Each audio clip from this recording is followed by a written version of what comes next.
Now it's time for our bit of meditation. So I invite you to get things out of your lap and place those feet firmly on the floor. Close your eyes if you're comfortable. And we'll begin taking some deep breaths, breathing in and breathing out, allowing our body to relax, to let go. There's no place we have to be, nothing that we have to do. We just become fully present in this moment and allow the experience to open our hearts and open our minds. As you breathe in, feel that breath coming through your heart space and opening up that heart, opening your mind, feeling your shoulders relax.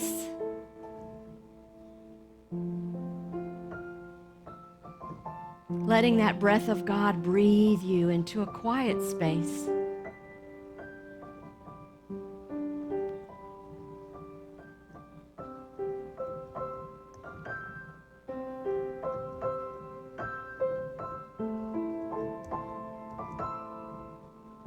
We are 100% human and 100% divine at all times. And in our human experience, we encounter things that we would rather not encounter because there are growth experiences that our soul wants us to go through. And so these challenges and these things that are coming into our lives, I invite you to think of that now. Think of the worries that you carry around. Think of the fears, the challenges that you're moving through. Bring them into your heart space and breathe that in for a moment and let it go.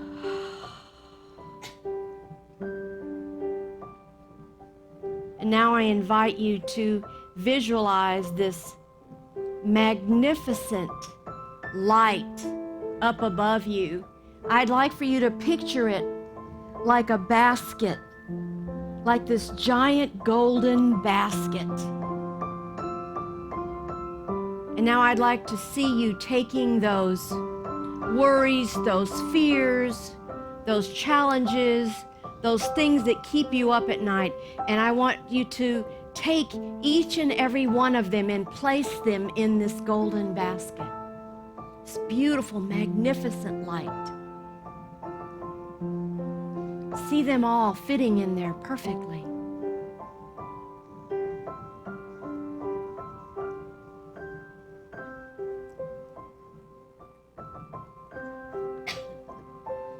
Now I want you to watch this basket as it is lifted into spirit, holding each and every one of our issues and challenges and worries and fears and doubts. And see it lifted by divine love. See spirit taking it up and away as it dissolves in the heavens. It simply dissolves.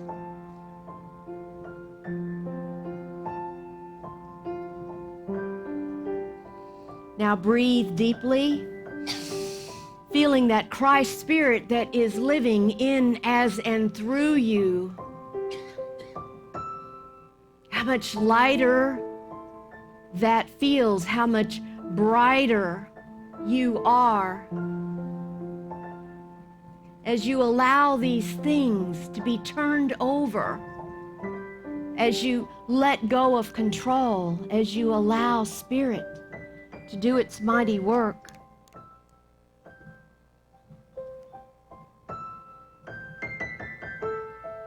And now, in a brief moment of silence, I would like for you to hold this affirmation in your heart. I am held, guided, and sustained by the presence of God within me in the silence.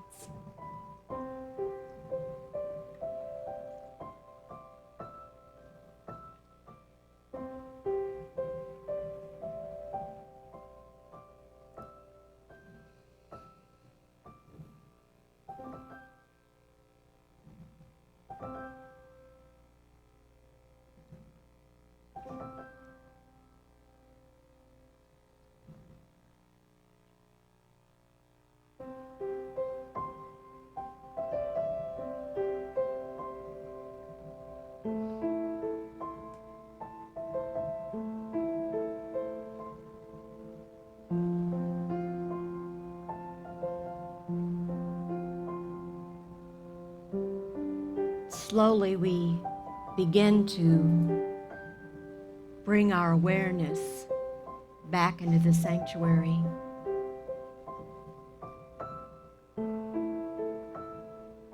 My heart is light. My mind is clear. And my soul is at rest. Right here, right now, in this present moment. We're so grateful for this opportunity to remember that we are never alone, that we are always guided and directed, that in every single moment we have everything we need to do that which is ours to do. So we let go and we let God be God in us.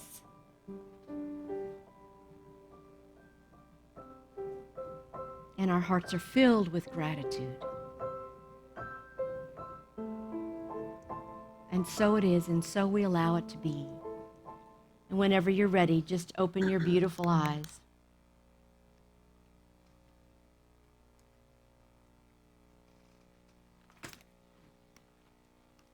The beautiful fall picture. Lighten your loads, what we're talking about today. I hope you had half as much fun as I did last Sunday as Cleopatra on the platform. I got so much good feedback about that outfit. Someone said, you should wear that every Sunday. I was like, no, I don't think so. I think I scared a new guy away that was sitting in the back. I never saw him. He like dashed out of here. I was like, oh, buddy, we don't usually look like this.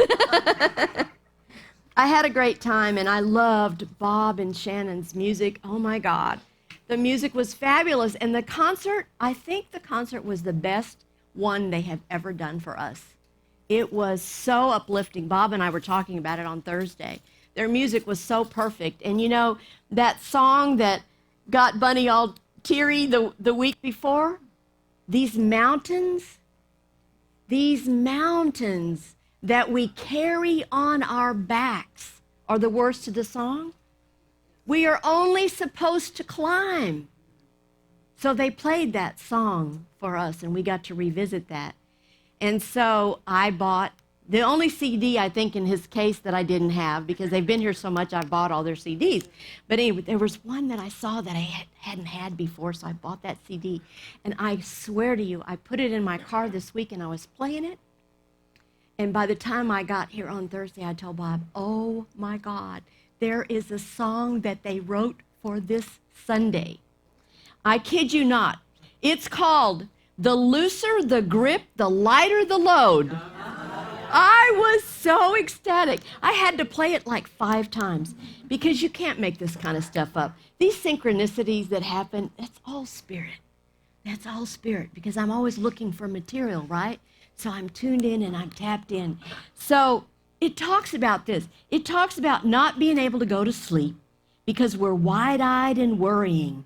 It goes on to say, put down control because your heart gets happy from a mind that is calm. It all falls away when you just let go.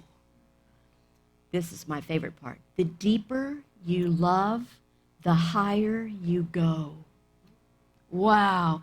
The lessons you need, the faster you grow. So loosen your grip and lighten your load. Sounds like a lesson in trust, doesn't it? I was just like, oh my God. So we had that CD and we were playing it before service, and so there weren't many people here, and so Bob cranked it up for me so I could hear it one more time. I just love that. So we have a new month, we have a new theme. So Eva Kruger made our slide. Our November theme is I am grateful. So let's say our affirmation together.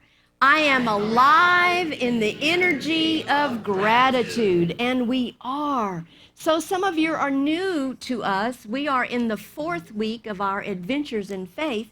We have a series every fall where we gather together in each other's homes or on Zoom, and we study the book. We're studying Sacred Abundance by Robin Ryder, and it's a really good book. We're having a lot of fun. I'm visiting as many of the groups as I can, and I want to give just a little bit of a brief recap since some of you are new and don't know. The first week was a little bit about how we have to put God first. And then the second week was in God all things are possible, right? That's what we talked about the second week. And then the third week, last week, we talked about how the universe listens to what we say, what we feel, what we experience. The universe is listening, so we have to pay attention to how we show up and what we do in our lives, because we're always creating, whether we're aware of it or not, we are creating. So this 4th chapter, this 4th principle is called Lighten Your Load. And so the reason that it's so very important is because in the 12 Powers book that our co-founder Charles Fillmore wrote, he writes this: a change of mind affects a corresponding change in the body. If the thoughts are lifted up, the whole organism is raised to higher rates of vibration. If the system has been burdened with congestion of any kind, a higher life energy will set it into universal freedom. But there must be a renunciation or letting go of old thoughts before the new can find a place in consciousness. So the power of renunciation is our power of release. You know, we have to let things go so the new and the good can come. We can't hang on to things, especially those things that are no longer serving us. So we're in the Bible today. We're in Matthew chapter 11. You're familiar with this, one of my favorites, verse 28 through 30. Come to me, all you that are weary and are carrying heavy burdens, and I will give you rest. Take my yoke upon you and learn from me, for I am gentle and humble in heart, and you will find rest for your souls. For my yoke is easy and my burden is light. So I don't know how much clearer it can get than that.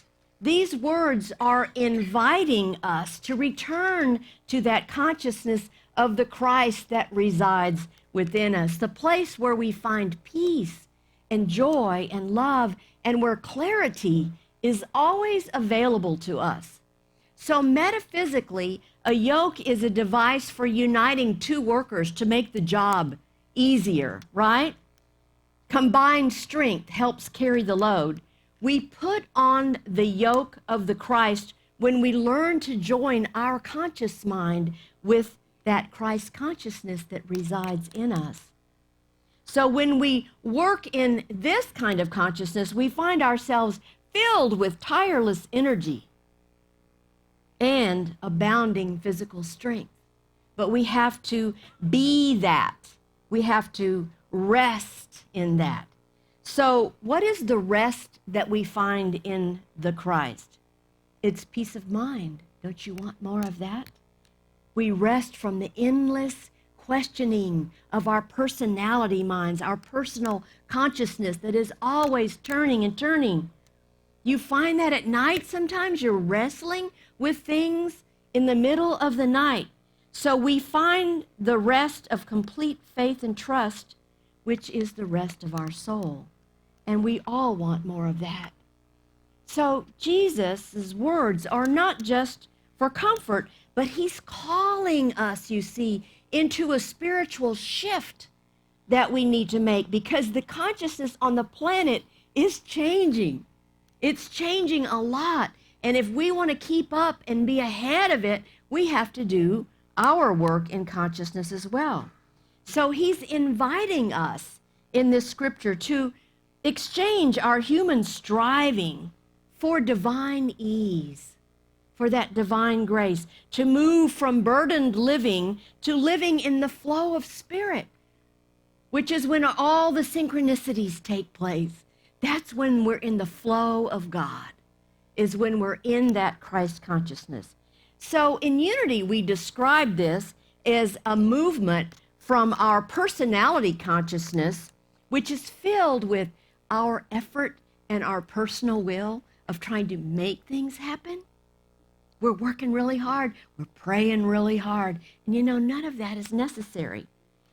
Moving from that personality consciousness to the Christ consciousness, where there is total trust and surrender and letting go and allowing Spirit to be our guide. It's where we experience divine order in our lives because we trust God. So we can use an affirmation like this: I release the weight of the world and I rest in the peace of God. That's what we're striving for. And so what is it that we are carrying? We're carrying so much. We have mountains on our backs, as the song says. We are carrying so much weight. Old beliefs, old habits, old patterns. We believe that we're separate from God. You know, some well-intentioned adults told us as children, like Robin shares in the book, her brother told her she couldn't sing, so she quit singing for decades. You know, that was just sibling rivalry. That wasn't even a serious comment, but it's taken in, you see. The little child doesn't know the difference, and it takes that in. Somebody tells you you can't sing, you can't dance, you stop doing that thing that brings you joy. And so some of these well-intentioned adults have planted these things in their in the words they say or in the actions that they take, and we take it as real. We take it as part of who we are. And it's just not the truth of us. So not only do we carry those things in our subconscious, we also carry guilt, we carry fear, we carry shame from things that happened decades ago. And we carry fear about the future. We also worry a lot about what's coming down the pike. We have a need to control outcomes, or perhaps we are people pleasers deluxe. And we do what everybody else wants us to do instead of what we know, what Spirit is calling us to be or to do. We grew up doing that. It was a coping mechanism when we were children, right? It was a coping mechanism, and that doesn't really suit us any longer to do that. So these mental and emotional burdens, they have no real substance in spirit. They are completely illusions of the ego.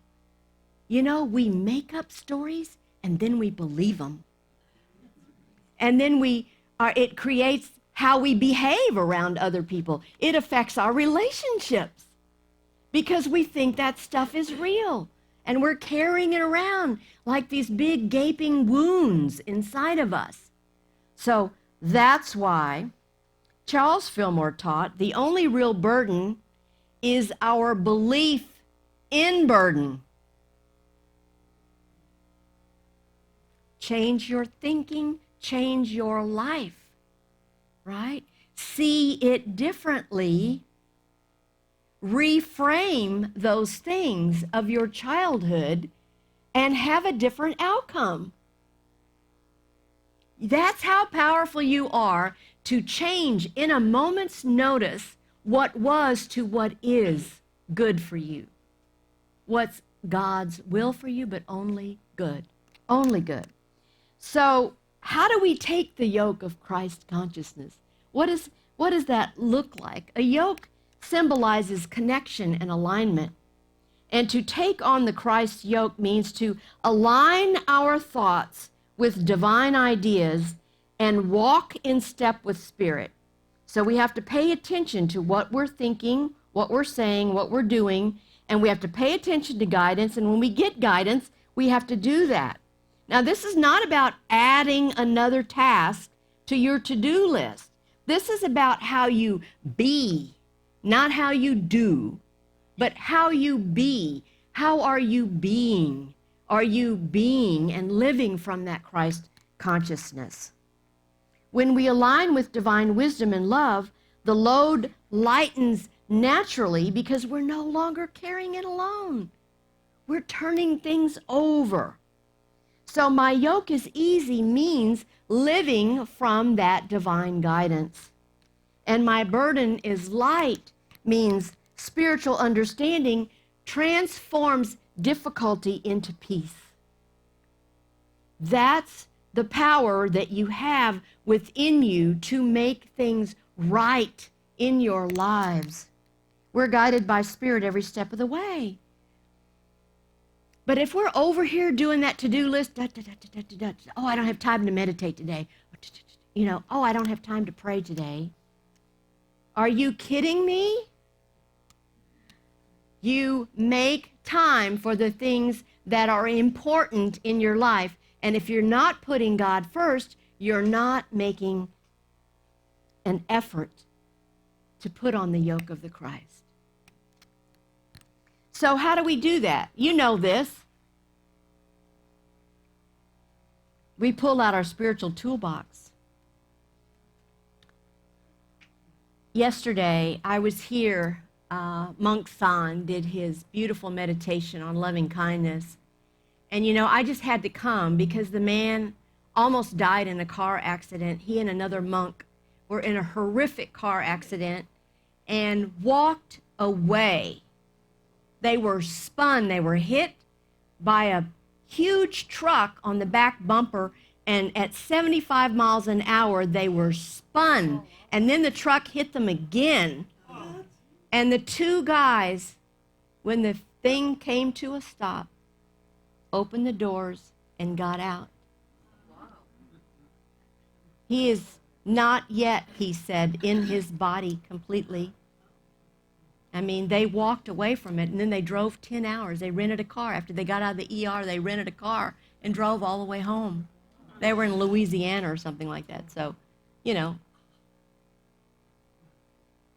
the spiritual practice that he gave us yesterday in his meditation is the kind of grounding that we all need, that peace that comes when we can sit in the stillness and be present to what is in our lives, what is going on, to be present. So we release through spiritual practices, and that's why we have all these tools in our spiritual toolbox, so we can take them out when we need them, and we can use them to walk ourselves through some days that are tough. And we will have them. It's part of the human experience. So prayer and meditation are number one. We have to rest in divine mind. We have to rest in that presence. We have to let go of the mental striving. We have to turn the devices off, y'all. The phone, the computer, the iPad, everything, the TV, and just be still. Be with your Christed center beingness. Just be with it. Just allow that. We have to use denials and affirmations. That's what the Fillmores taught. You have to create a vacuum in the universe. So you let go. I release all false beliefs and of burden and struggle. Just release it. It no longer serves you. That's just an example, but you can create your own affirmation that follows, like, I am strong in spirit and light in heart. I want to live from that place, don't you? And so we do the work of forgiveness is the next thing. First and foremost, we forgive ourselves, and then we forgive everybody else that we think done us wrong in some time, some decade ago, that we're still carrying around. Oh, I can forgive, but I can't forget. You know, when you're attached, you have not forgiven. Just saying. So if you still have that person coming into your head, you have forgiveness work that needs to be done.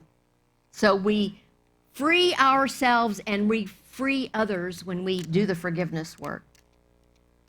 And then the fourth one is gratitude. That's our focus for this month. We shift our focus from lack of divine supply and from struggle to blessing. We move ourselves in our thoughts, in our minds, and how we show up in our daily lives. We choose to be that. So giving thanks in difficult times involves an act of faith, doesn't it? When things aren't looking so good, we're trusting that every experience has a purpose, aren't we? Because we know that God is in all things. So by giving thanks, even in moments of total despair, if we can just find something to be grateful for, we begin to let go of the need to control our circumstances, and we begin to open our hearts and open our minds to receive lessons and blessings that the universe has for us. This simple act of surrender frees us from stress and anxiety, and it allows us to grow and evolve from whatever it is that has raised its ugly head, right? We're learning and growing constantly. So how do we learn to live lightly? What is it that we do? When we lighten our load, we make room for joy. Don't you want a little bit more joy in every day's experience? We open ourselves for more creativity and more divine ideas. It's so important. A light heart attracts light experiences because consciousness creates. And again, I go to Cindy and her kind bars. You know, how many kind bars, how many cases has she given out in the hospital, in the clinic, in the doctor's offices? That act of kindness is lifting people up in the midst of diagnoses and tests and all the things that are going on. There's a way to be the light in the world. We embody the Christ nature when we respond to life from peace rather than from pressure. People can feel it in your aura, in your energy. When you get around them, they can feel how you're showing up. They can feel that. So some examples are, how about we choose prayer over worry? Wow, there's a concept. The minute you have worry come into your mind, you immediately take it into prayer. Or saying no when you're guided. Say no with love. You don't have to do everything, because if you do things that you feel obligated for, it drains your energy. And then we let divine order unfold rather than forcing outcomes. We don't force our will. We allow things to unfold the way they are. So this past week when I visited Kathy Schwanke's small group, they have like 12 people on Zoom. It's really a fabulous group. I think there's more than that. A couple people were missing, but they talked about this book called Remembering Wholeness by Carol Tuttle. And I have, like, y'all, I cannot put it down. It's in my Kindle. And every moment I get, I'm back in the book reading. And it's just so amazing. I want to read to you something that I highlighted in my Kindle. Carol says, in order to experience who we really are, we have had to experience who we are not. We are all pieces of God, just waiting to be awakened and fully realized. Once you've felt the vibration of your spiritual identity, the key to staying in it is keeping the vibration constant. What keeps you from maintaining your spirit self constantly is the baggage that you carry in your subconscious. on a cellular level of yourself and in the energy field around you. That's how come people can feel your baggage when they get around you. They can feel it. So she's speaking unity here, isn't she? Yes, she's speaking unity. So Robin Ryder, the author of this book, says sacred abundance is our birthright. We're here to manifest the kingdom of God. We forget that we're unique and individualized manifestations of God. We carry around these beliefs about ourselves that are simply not true. They're not the truth of us. They don't belong in our consciousness any longer.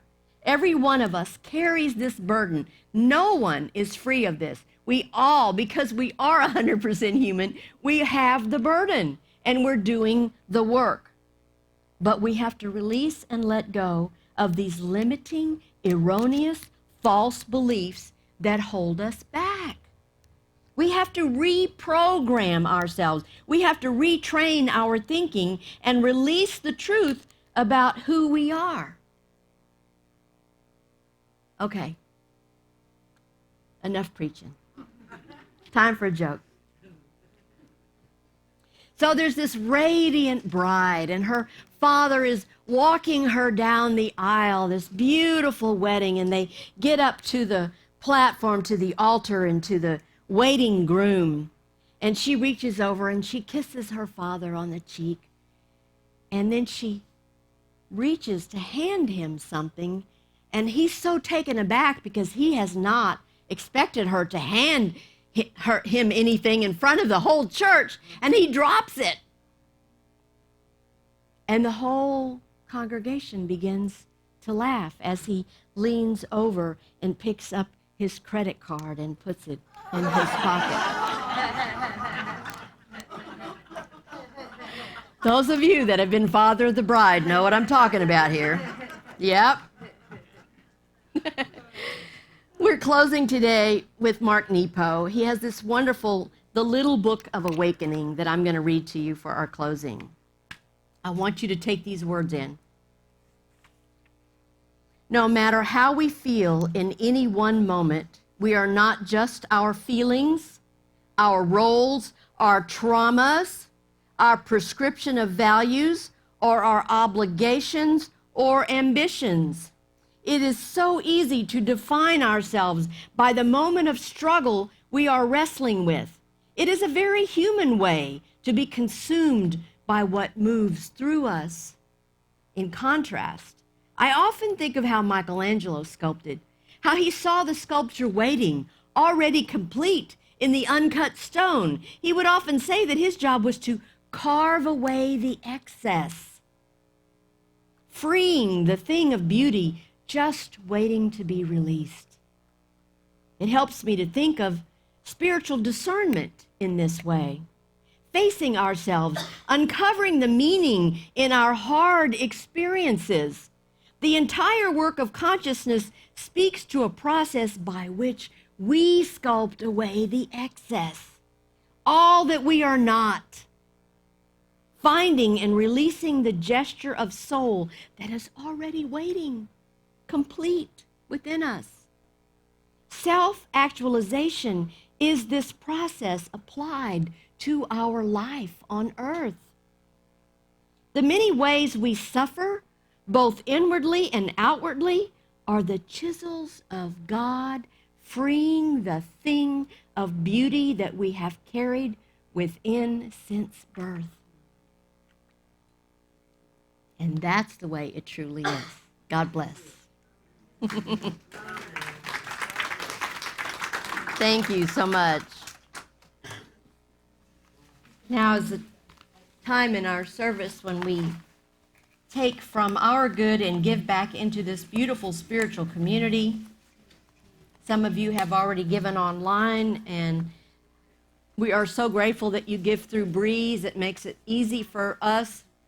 We're grateful for all the ways in which that prosperity is flowing in and through our ministry. So we invite the ushers to come forward, please, as we say our blessing together. Divine love through me blesses and multiplies all that I am, all that I have, all that I give, and all that I receive. Thank you, God, that this is so.